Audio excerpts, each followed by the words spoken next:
What is going on, guys? Welcome back to the channel. Welcome back to the stream. So we're going to get started here. We're going to be talking about the markets overall. Let me know if the audio is good. I gotta check if the audio is good before we begin, but while you guys wait here for just a second, make sure you hit that like button. Just want to make sure everything is good. Seems like it's alright. So I want to talk about the markets, guys. I want to talk about Bitcoin and the stock market, because things have been quite interesting recently, where the price for the past 10 days, it seems like the price of Bitcoin has been going up and holding these levels, and the stock market has actually been going down, which is interesting. And this is actually something that happened during the last election cycle at the end of 2016, November 2016. We had a very similar thing take place where Bitcoin and the stock market were actually going opposite of each other. And then once the election was over, everything mooned, right? Everything mooned after that. So we're going to be talking about all of this. Guys, all right, everyone's saying that the audio is good. Nicholas, what's up? Nicholas is in the chat. We see a lot of familiar faces here. Nicholas is in the chat. 6ZZR1, what's up, guys? Hexzy's in the chat. Everyone's in the chat. What's up? A lot of familiar faces, of course. 1024. Guys, welcome back. Welcome back. So we're going to be talking about a bunch of stuff. I didn't do a video today. I wasn't able to really get to it. Like, I actually filmed a video, and I was like, I don't really like this one. I'm just not going to post it. I'll just do a live stream later. So that's kind of what I decided to do. Now, we're going to take a look at Bitcoin here. And Bitcoin's been pretty interesting recently, because we see that Bitcoin has broken above 12.5K, broken above resistance. And if we're taking a look at Ethereum, it has not, right? So Bitcoin has been the leader recently. If you just do a direct comparison between Bitcoin and Ethereum, it's really interesting to see the difference there, right? Most coins have not been able to break that high, but Bitcoin has, leading the market, sort of taking away a lot of the, any potential gains that altcoins could have had. Bitcoin sort of drained the market recently. So there's that, right? And Ethereum is currently, stuck below that major multi-year resistance here, right? It's still stuck below it. If Ethereum can get above it, to me, that seems like a bull market for Ethereum. One thing that's actually really cool about Bitcoin is on the weekly chart. Let's go to the weekly for Bitcoin. We can see that, let's mark up the high here. For Bitcoin, guys, this is, I believe, the seventh weekly candle close. Sorry, the seventh highest weekly candle close in Bitcoin history. And every other weekly candle that closed higher than this all took place from 2017 to 2018 at the top of the bull market. Bitcoin is setting records right now. Highest weekly candle close since the bull market, guys. So that is really cool. And that's awesome to see, right? So we're making good progress. The market settled up, right? The market settled up at the end of the week here at the highest level it's been since 2017, 2018. So all of that's really good. All of that shows that there's a lot of demand for Bitcoin. And right now we've been seeing a lot more institutional demand for Bitcoin. So institutional money is coming into the market. So that's all really good. That's the thing, guys. If you really want crypto to moon, like big time, you're going to get institutions involved. You're going to get some more regulation involved, right? Because the big money can't get into the market unless there's some regulation put in place, right? Otherwise, they're just not allowed to. So if you want the market to really moon, you have to deal, you kind of have to deal with both sides of that coin, which is some regulation. And the CFTC actually said recently, the Commodities Futures Trading Commission said they want the United States to lead in blockchain. So the CFTC actually wants to regulate crypto so that the United States can lead in blockchain. And that's really cool. And the CFTC chairman was talking about Ethereum, how he's really impressed with Ethereum. And that's great, right? That's awesome. So talking about Bitcoin a little bit, Ethereum a little bit, just to introduce. Also really cool. Chainlink, if we're looking at the Chainlink chart, this is what's drawn on the screen right now was exactly what we were discussing in my previous videos. And also what I was talking about in Patreon. If you got any patrons out there watching, we were talking about how Chainlink was very likely going to, if we could confirm a daily candle close above the 21-day EMA, we would reach $12.85. then retest the 21-day EMA, and we got pretty damn close, right? We got pretty damn close to that target, but you know, the market's kind of playing out in the way that we expected. Now, this parabolic depiction that I have on the chart is only really going to happen if things remain generally bullish for Bitcoin, right? If Bitcoin can remain generally bullish, you know, maybe Chainlink would have a chance at creating a parabolic trend here to get us above that resistance. Maybe, you know, the way that we're going to know if that's going to happen or not is if Chainlink, you know, if we just keep finding support along the 21-day EMA, then that's how you're going to create that parabolic trend. If we at all, you know, break below it, you know, things might not be as bullish, you know, as we thought. But right now, Chainlink does have a chance at creating, you know, a higher low potential parabolic structure. We do have a lot of resistance above us, but it's pretty cool to see that Chainlink is following this exact drawing that I made in my past videos, which I don't think I've changed it, but it's pretty much the same. So Chainlink doing exactly what we thought. I was actually thinking about picking up some Chainlink here at 1250, and I like walked away from the computer and it hit my target and bounced, and I was like, oh man. But you know, I don't know, maybe I'll get some anyway. We'll see. I really want to see what Bitcoin does here. Really want to see what Bitcoin does moving forward. And that's another thing I want to discuss is the S&P 500 and Bitcoin correlation. Because there's been a lot of this, it was a hot topic in the past 10 days, and I definitely want to talk about that as well. But before we get into all that, let's first go through chat. What's up, guys? I've missed a lot of chat.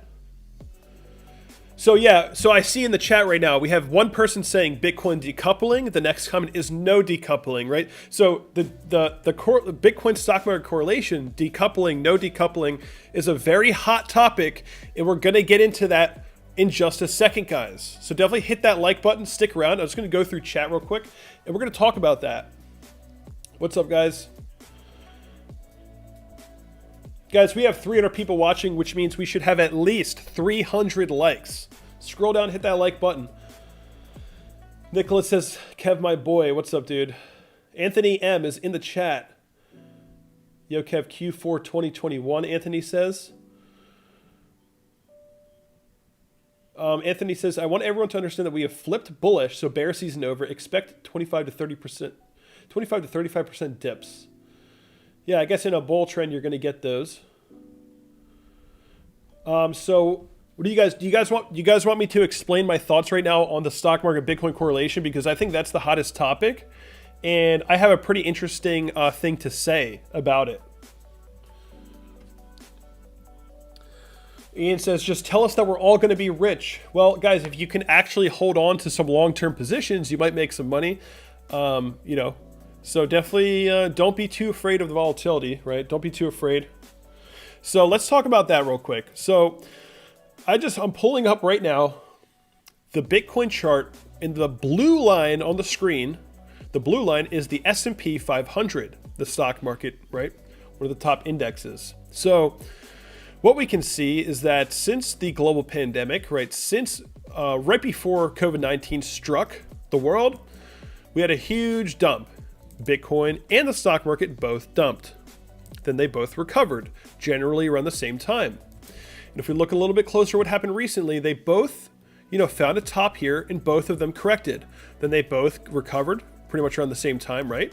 It's not, you know, there's a little bit of differences in between, of course. But what everybody's talking about right now, what everyone is talking about is what's been happening over the past 10 days. And over the past 10 days, the stock market has been coming down and Bitcoin has been going up. Now, if you look historically, that's not really how things play out, right? They're not inversely correlated, they're actually correlated, right? And this is what everyone's talking about right now, this. And everyone's saying, oh my God, is Bitcoin finally decoupling? Are we finally breaking away and we will forever be out of the grips of the stock market? That's what everyone's hoping for, and that's what everyone's talking about. While that's a really nice thought, to have, and that would be great, right? It would be great if we could just forget about everything and just be like, it's all about Bitcoin. You know, that'd be awesome. But as much as I even want that, I can't just be like, I can't just lie to myself and be like, oh yeah, right? So let's take a look at history. When has this happened before? Well, it's happened a few times throughout history, but one really interesting time that Bitcoin, decoupled from the stock market for a short period was actually the last election season, guys. Look, check this out. Let's go to end of 2016. End of 2016, right here. This is the last election season. Check this out, guys. Ready? Last election season, right? Literally moving right into November 3rd, right here where I'm circling, November 3rd. This was election day. The S&P 500 pulled back straight into election day and then rallied. And what was Bitcoin doing during that time? Bitcoin was uptrending during that time, right into election day. So you could only imagine, guys, you could only imagine what was being said here. Everybody was probably going, oh my God, is it decoupling, right? The stock market's going down, Bitcoin's going up. Finally, we've broken away. That's also just not the case, right? Yes, it can happen for a short period of time, but if you've analyzed this correlation, 20% of the time, Bitcoin is not correlated to the stock market. 80% of the time on the weekly chart, it is correlated to the stock market. So this was, guys, what you see on the screen was the 2016 election. Stock market goes down, Bitcoin goes up. Now, the good news here, for those of you that hate this correlation, the good news is that there was a huge bull market right after, and Bitcoin and the stock market both, absolutely mooned all the way into 2017 or 2018, right? So post-election was really bullish last time, and that's what drove us into the bull market. And just going back to what we were just looking at, guys, right now, pre-election, stock market's going down, Bitcoin's going up. Very similar thing taking place. I would suspect that maybe we would dump into election day or something like that. And maybe Bitcoin, holds this area until election day. And then maybe we rally after the election and then Bitcoin rallies with the stock market again. I think that's more realistic than just saying it's decoupling, right? Even though Bitcoin's going up, stocks are going down, it's probably not decoupling. It's just, that 20% category, right? Because if we go to the correlation coefficient tool and we hop into the, correlation coefficient tool and we hop into the weekly chart, we just pull up Bitcoin here. All right. Now let's go to the weekly chart. That was wrong. S&P. You're going to see that 80% of the time Bitcoin is correlated to the stock market. Right here. So Bitcoin, S&P, there's a higher degree of correlation about 80% of the time, right? And there's a lower degree of correlation only 20% of the time.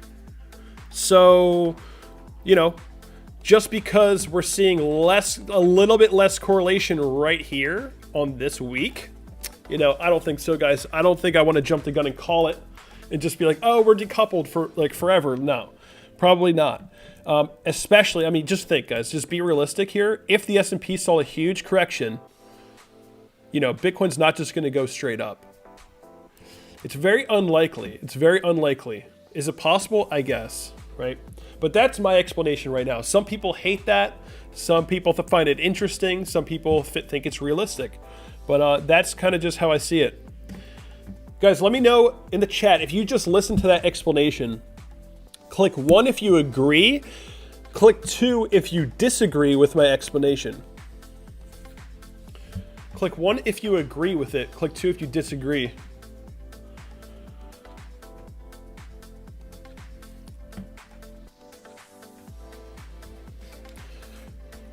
Guys, let me know. I think the audio is all right, right? Audio should be good. Well, a lot of people are agreeing with it. That's actually very surprising because a lot of people get very triggered when I say there's a correlation. But, guys, the chart doesn't lie. Oh, yeah, that's another thing I wanted to mention. Here, you want to see something really funny? Here's something really funny that I saw today. Let's go to the 1 hour chart, and we're going to make sure that the S&P is in candlestick mode. Okay, so here is, it's hard to tell the difference. It's hard to tell the difference because we just had the weekend, but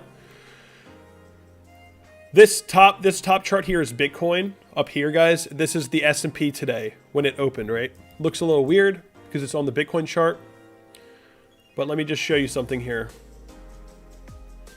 So today, I want to show you something really funny.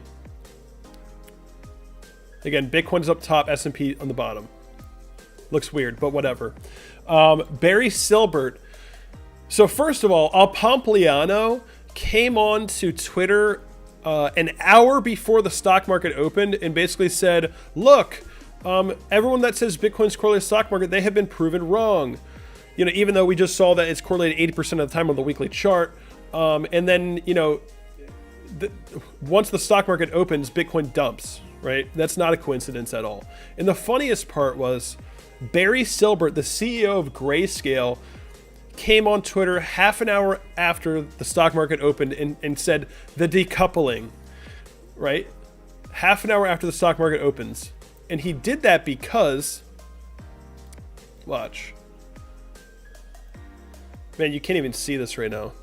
He did that because right here, Bitcoin went up on the first hour that the stock market dumped.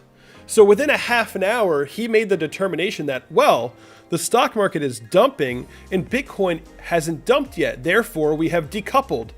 And then if he had just waited 30 more minutes, he would have seen that, oh, wow, we dumped and that we also rebounded at the exact same time as the stock market. So, you know, guys, I don't know.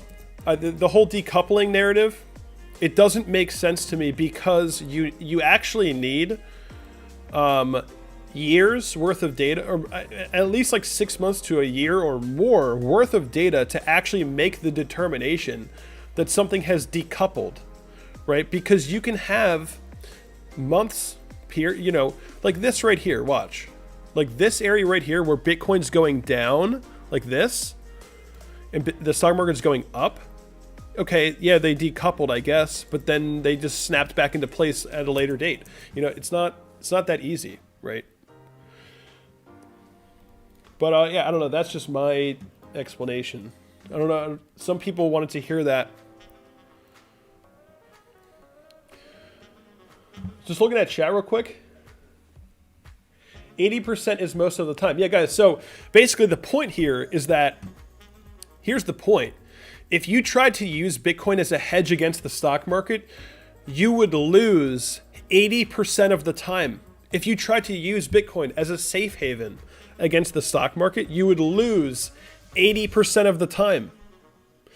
That's just the reality, right? The chart doesn't lie. The chart, right, doesn't lie, right? You have very similar activity here overall, market direction wise. People lie. You know, Pomp and Barry Silbert are selling you. They're selling a narrative to you. It's their business. They want to sell you the narrative that Bitcoin is a magical hedge. You know, invest with me, right? But charts don't lie. People lie, right?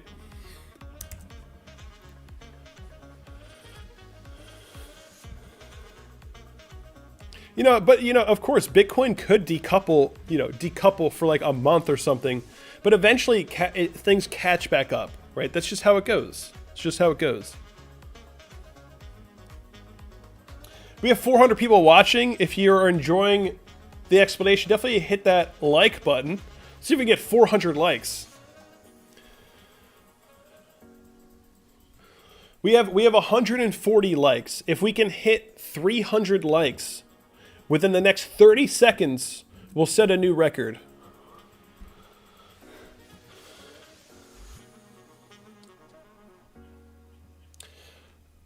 So let's see what chat is saying here. I mean, guys, you know, some people don't like this explanation because they just, it's like a religion to them. They just want to believe that, you know, Bitcoin is not correlated, right? They just want to believe it, right? That this pullback to 3,100 and then the rebound at the same time, that's just a coincidence, you know. And this entire bull market here, you know, just a coincidence. And that the S&P and Bitcoin both started correcting at the same time, that's just a coincidence, right? The idea, it's Bitcoin is a religion in a lot of ways. People just think it can't be correlated.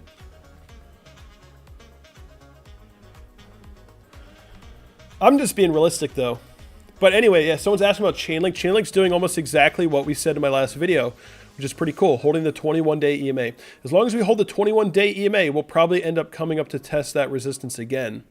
Hopefully, you know, confirming previous resistance as support here. And this is almost the exact drawing we had in my YouTube video from 3 days ago, and it's playing out perfectly.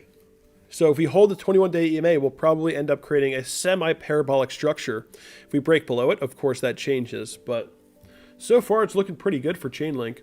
And really, we just need Bitcoin to stay relatively stable here. If we're talking about the Chainlink chart, you know, if we pull back and test resistance as support, that's okay, right? That's not a big deal. We just got to remain relatively stable. If we were going to talk about an optimal entry for Bitcoin, we would be discussing the 21-week EMA, this purple line right here.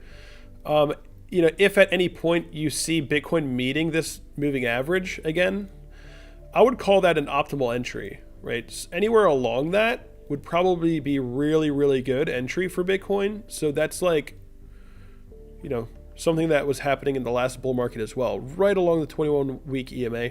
So if you see that get touched again in this trend, I would say that's probably, you know, one of the best opportunities somewhere right along it, depending on what Bitcoin does, right? It all depends on what Bitcoin does. But anywhere along that, it was usually a good entry in a bull market. Of course, you know, Bitcoin is attempting to confirm that right now.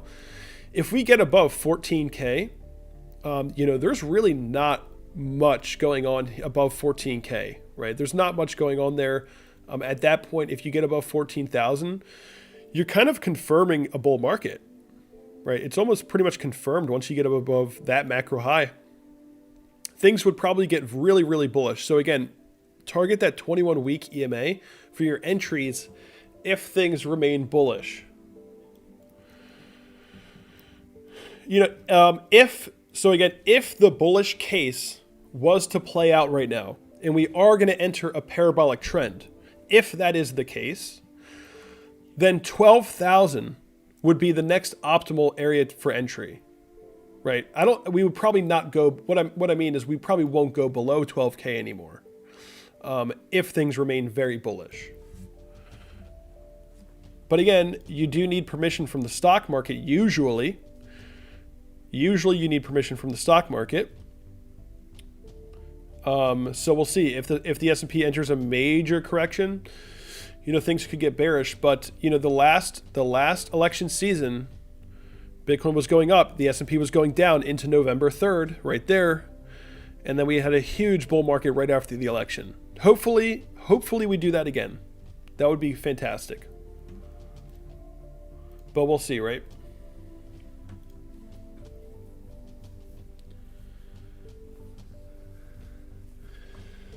Kevin, but the gap. No, I really don't care about the gap. Didn't we go? I thought we actually filled the gap like partially or something. I think we had a partial gap fill. I haven't checked it though. People keep saying it's only a matter of time before Bitcoin decouples. I mean, okay, maybe, but people have been saying that forever. Right? And you have to remember that Bitcoin is a speculative asset, right? It's very speculative. One of the biggest use cases of Bitcoin right now, one of the biggest utility purposes of Bitcoin right now is a speculative tool, especially for these leverage trading platforms, right? It's like a utility token for leverage trading. You have to remember that this market is so heavily based on speculation, trading, and gambling, right? So until it changes, until we get enough institutional money in the market and they are intentionally using it as a hedge against inflation, and that intention sort of like reveals itself in the market, I guess, over time, at a certain point, maybe it becomes more like gold or more like a hedge against the traditional system, maybe. But right now, it's not necessarily that, right? The S&P 500 found its low point right here. The S&P in March found its low point right here. The S&P 500 found its, high point right in this area. This was also a peak level for the S&P. I mean, guys, there is a correlation. It's not directly correlated, not all the time, but that's just how it is. If we want Bitcoin to truly decouple, you're actually going to need institutional money to come in and stabilize the market so that people aren't just, speculating and leverage trading, right? That's just the truth. It's just the truth.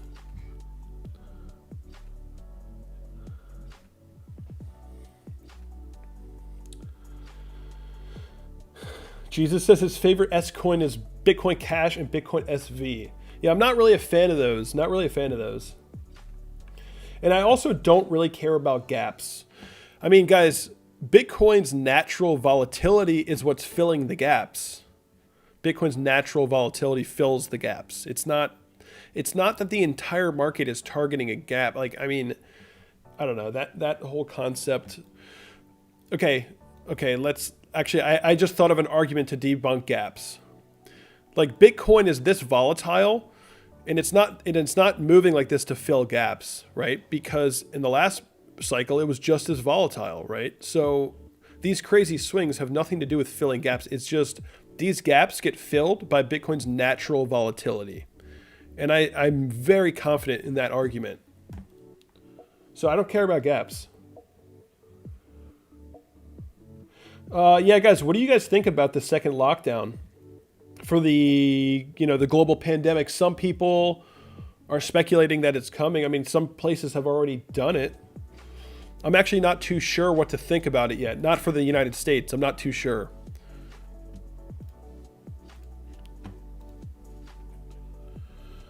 Just reading chat real quick.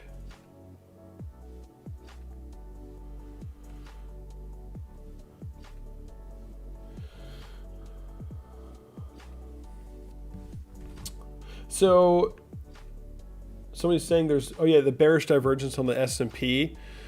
Yeah, I mean, I have seen that as well.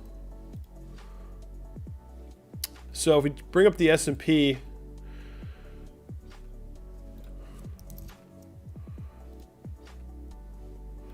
yeah, we do have the same bearish indication from this area right here. So by the way, guys, this is the S&P 500 chart. This top was when Bitcoin hit 20K, around that area. This top, right, during that reversal is when Bitcoin lost the 6K support. This is the S&P 500 chart, and this low is when Bitcoin hit 3,100. This low is when Bitcoin hit 3,858.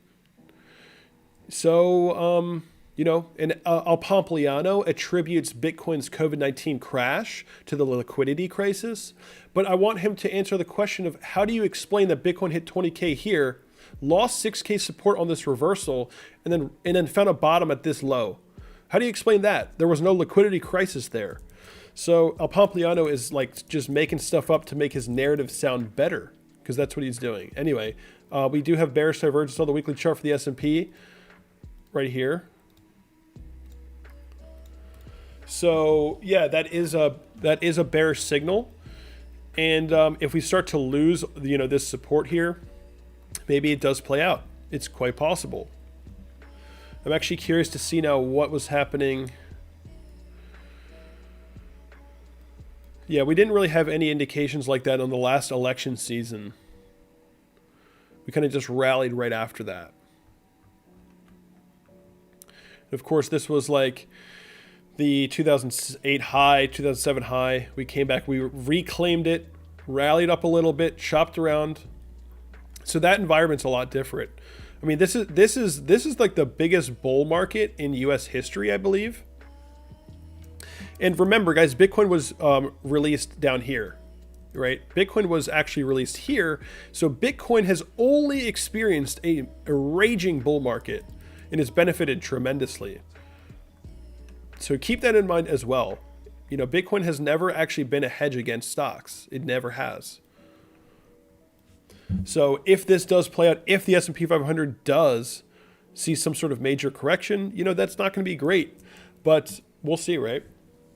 We'll see what the outcome of the election is, how the market reacts. I actually don't think there's going to be much of a difference what happens to the market between Joe Biden winning or Trump winning. I don't think it's going to actually, long term, it doesn't affect the markets that much. Short term, maybe a few months, maybe. Long term, you know, it's really about the U.S. economy, not who's president necessarily. You see what I'm saying? So long term, like certain company stocks will have a different effect based on Trump or Biden, but like the overall economy, it's generally going to be the same.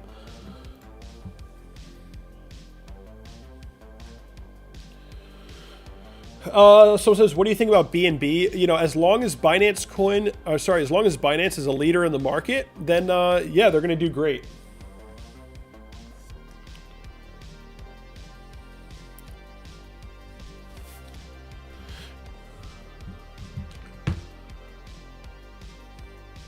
Guys, let me know in the chat if you voted. Click 1 in the chat. If you didn't vote, click 2.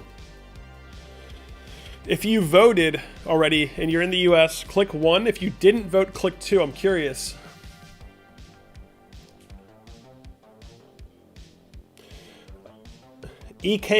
Somebody named EK. I don't know how to say your name. EKO Mindia. EKO Mienda says, who is this guy? I'm gonna give you a thumbs up, bro. I appreciate that. Definitely hit the like button, subscribe to the channel if you're new, guys.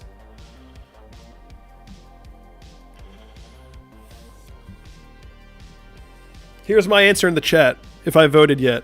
The answer is no, because I don't vote. I've actually chosen not to vote, because I don't agree with any party right now. Nobody represents me, I don't vote. If you don't represent me, I don't vote for you. I don't believe in voting for the lesser of two evils. Anyway, not to get too political, but I just want to explain my thoughts on that.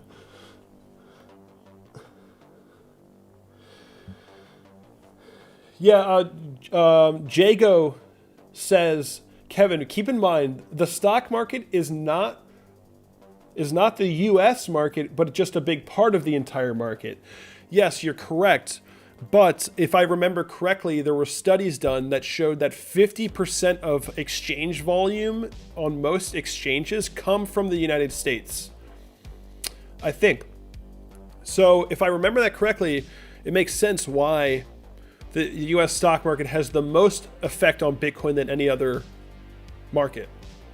50%, you know.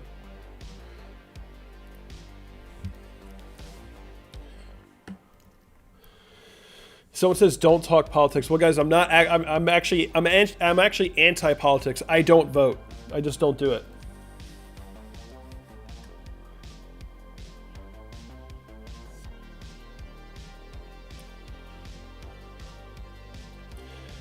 No vote, gang. Someone's asking about Chainlink. We were just talking about Chainlink. So, first of all, you know, Bitcoin's actually holding this level pretty well. Bitcoin's holding above 13K. And that's all great, right? Even though the stock market dumped today and saw a slight recovery, you know, Bitcoin has held this level, dumped a little bit, recovered, and that's all pretty good. We'll have to see how this plays out. One thing I was saying on Twitter was, I said, what if next week Bitcoin's candle does this? This was just a random thought I had, which it doesn't really mean anything, but I wouldn't be surprised if basically Bitcoin wicks up to 13.8K, finds resistance there, and then sort of just consolidates, you know, like in this range here for a bit before actually making some kind of move. I'm not really expecting all too much from Bitcoin right now. Not, right before election season, maybe 13.8 and then a pullback. I think long term, probably more bullish, but I'm not expecting all too much from Bitcoin now, like not right now at least. But Chainlink is doing exactly what we were expecting, guys. We reclaimed the 21-day EMA, found resistance at 1285, pulled back to the 21-day EMA again, and we actually just bounced right above it. So that's all pretty good. Now, you tested 1285, you got to break that, and then the next area of interest is $13.40, and you got to break that. And if you do, you're looking pretty good. You're looking like you want to run back up to 15 or so.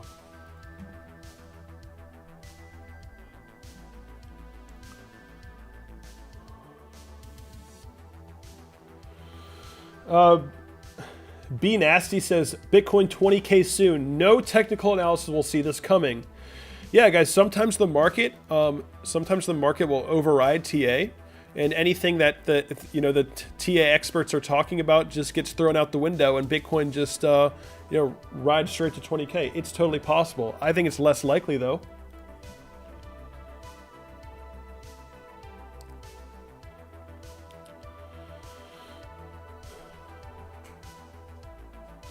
Yeah, guys, I'm not really I'm not really doing that much altcoin analysis right now. People are asking about like Ameezy Go, Litecoin, Ocean.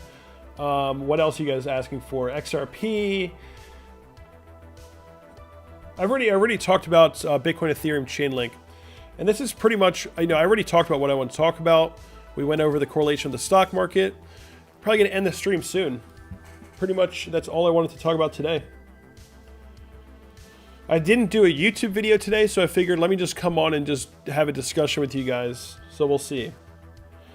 I mean, I'm going to be very interested to see what the stock market does this week, and of course, right up to November 3rd. And if the bearish divergence on the weekly chart plays out for the S&P, that's not going to be good. But it doesn't have to, right? Things can get bullish again after the election, just like they did last time.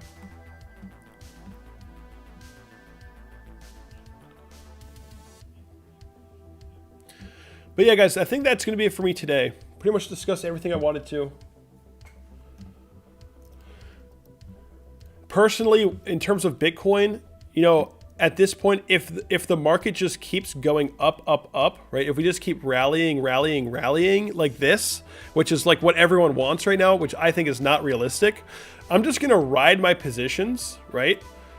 What I think is more realistic is that we come back to test, maybe we run up to 13.8 first or something, but we come back to test the 21-week EMA. And that is where I'm looking to take an entry on Bitcoin again. That's where I want to accumulate more, right here, along that 21-week EMA. And look to ride that up for the next rally and maybe accumulate more if things are remaining bullish along the 21-week EMA once again. This is the bullish case for Bitcoin. We'll see. If we start to break below the 21-week EMA, that's definitely a bearish signal, right? The last bull market, 21-week EMA was awesome. And so far, for the past multiple months, Bitcoin has also been holding it, right? We've closed every weekly since end of April above it. So right now, this is really the main area of interest for me to get entries for Bitcoin. So keep that in mind.